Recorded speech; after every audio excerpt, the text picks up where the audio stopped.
How would your way of prepping change if you developed a certain disability? Today's video we're going to be discussing. Hey guys, Time for Prentice. Welcome back to the channel. Today's video we are discussing something that is near and dear to my heart and a subscriber requested video as well, and that is prepping with disabilities.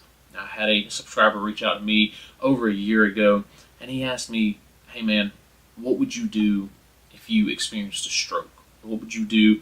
How would your prepping change because of that stroke? And the reason he asked that was because he himself, who had been a prepper for a long time, had a stroke. And it took him months to recover, and he's still recovering to this day.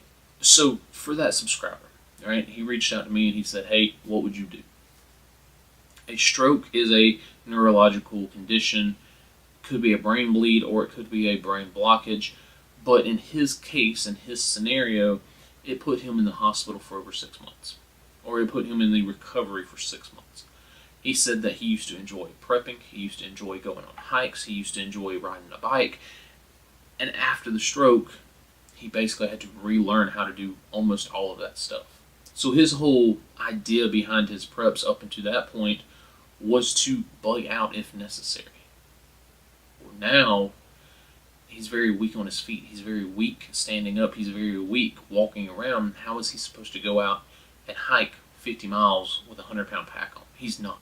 So this gentleman was a little bit older when he had these stroke symptoms. So he was already starting to get that age restriction on him, right? And then he had the stroke, and so now he has the strength restrictions on him. And so what would I do if that was my scenario? What would I do if I was in his shoes? Me personally, I would start resourcing my land to others. If I had a nice little bug out location, a nice little plot of land that could be developed into farms and crops, I would start reaching out to others to kind of come in and help work that land. You've got a bunch of kids who want to get into gardening, who want to get into farming, who just don't have the land.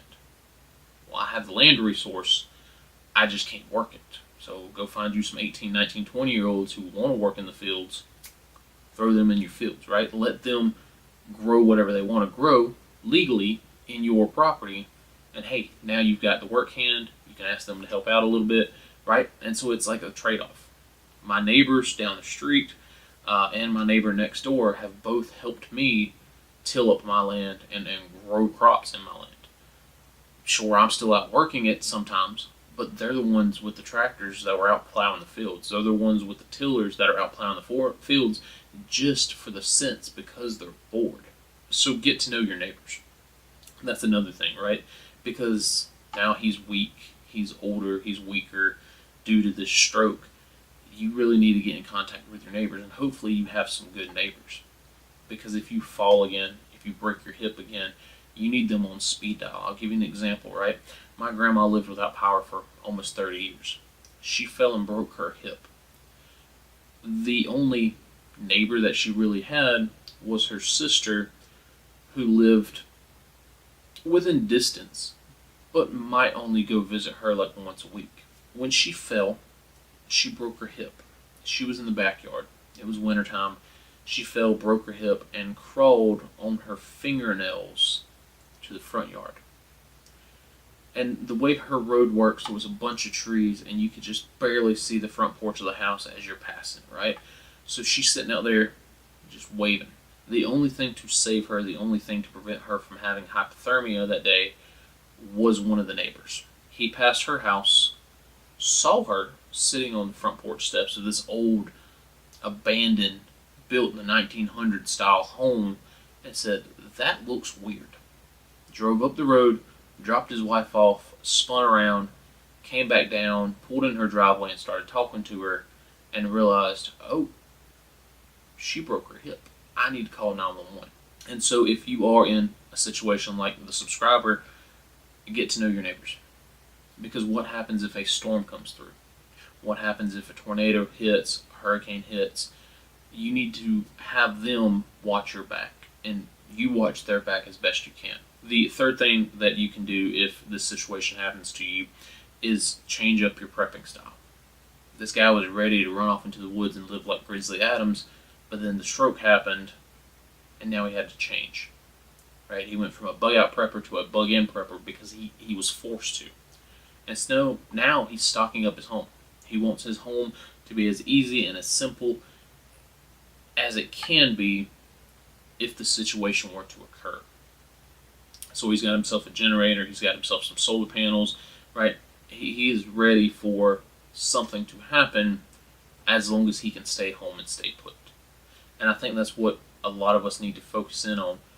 We all want to go Rambo and go run off into the woods, but a lot of times it's easier if we stay home. A lot of times it's better if we stay home. It's safer if we stay home.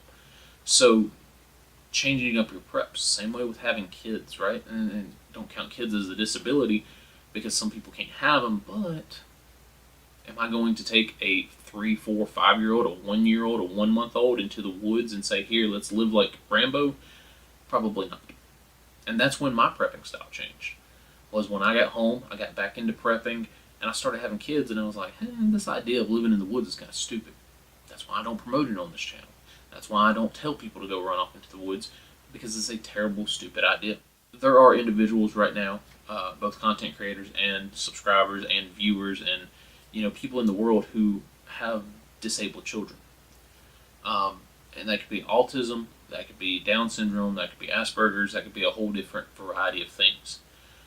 One thing I recommend for those individuals, not so much the prepping aspect, but being prepared, they make bracelets, they make things that go on seat belts, they make bags, bag tags for a book bag, and that way it gives first responders information about this child without actually having to work for it.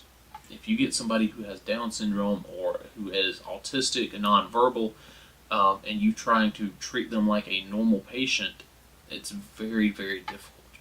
It's almost impossible in some cases unless they are very high functional. And so if you put, hey, nonverbal child, put all the information on the tag in case you get into a car wreck, in case you get into an accident, in case that kid gets lost, well, now they have it on the wrist, or now they have it on a dog tag, or now they have it on something that gives this EMS provider information. Now, the reason that I wanted to finally release this video is because I have my own disability going on right now, and it started many years ago. Back in 2020, my left knee was hurting bad, and I'm talking about like 8 out of 10 pain. I went out for a jog one day, and it felt like a damn Mack truck had hit my left knee. And I said, that's not good. Luckily, a neighbor brought me home, went to the ER that night. They put me in a soft cast, and I think I ended up still going on a bug out hike with it, right? And I was like, oh man, my left knee's bothering me. Oh, maybe that was before or after. But come to find out, I had stress fractures on the lower head of my femur where it connects to the knee. Stress fractures are things that develop over time when you're not used to doing something. My body was not used to running at the time, and so they developed because I was running on asphalt. Stress fractures healed. Yay, good to go. Recently, it started hurting again. I told my doc, I said, dude, I can't stand in one spot for more than like 5 minutes without my knee just, it's not pain, it's discomfort. Come to find out, I have cartilage issues. Did a 3T MRI, and now I have multiple fissures, level 3 fissures in my cartilage. Still don't know what's going on with it, like what the plan is, but now I'm changing the way I'm having to do things. Not only my day-to-day stuff, right? Having to go to work every day with this issue. I'm still go to work, still going to drill, still going working out. I just have to do things differently now. And as far as the prepping side goes, I'm having to change my preps, my ideas. The reason we haven't done a bug out adventure yet is because I honestly don't know if my knee can hold out doing a 10-mile hike up the mountain. I'm having to change the way I prep. Now, I've always been an at-home prepper. I've always been the kind of guy that says, hey, don't run off into the woods. And that hasn't changed. I still believe that home is the safest place for most people, and that bugging out in the woods is stupid.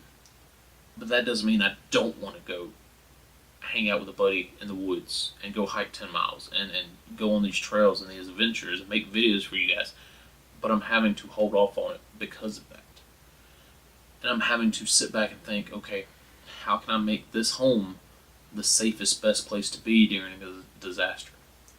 Not the woods, not the tree line, not the forest, but instead here. Alright guys, so let me know down below if you are facing a similar situation, whether it's a physical disability, a mental disability, and what you're doing to change your preps, or how have you changed your preps to help you instead of hinder you if something were to happen. Again, in his scenario, he can't bug out. In my scenario, walking means hurting, and I really don't enjoy hurting. Maybe it's just old timer pains, right? Maybe you're just old and you're ancient and you're like 35 and you're old, which I'm getting there, right? Maybe it's just something you have to accept. You're no longer that young, fresh 18-year-old, and now you have a long list of medication and a long list of history problems, right? What have you done to change your preps as you've gotten older? Have you developed anything as you've gotten older that says, hey, you got to prep differently now? Let me know down below. That's all I got. Y'all stay safe out there.